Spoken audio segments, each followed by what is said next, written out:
નમસ્કાર, હું રાકેશ પંડ્યા. આપને હાઈ રહ્યા છો અડીખમ ગુજરાત. મહીસાગર જિલ્લાના ખાનપુર તાલુકાના કારંટા ગામે હઝરત કુતુબ મહેમૂદ રબ્બાની સાહેબની દરગાહ ખાતે 2 દિવસીય 688માં શરીફ ઉર્સના મેળાનું આયોજન કરાયું.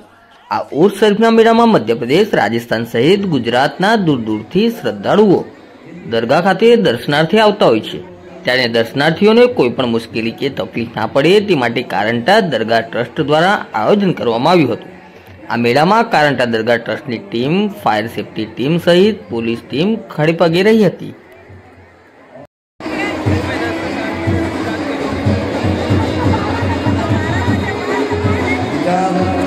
हिंदी में और उर्दू में भी अगर महमूद दादा की इनका किताब कमाया हुआ है। लिहाजा आप दादा से मोहब्बत करते हैं, क्या कहते हैं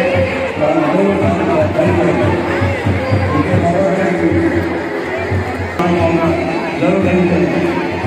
आपके दोनों ज़्यादा नहीं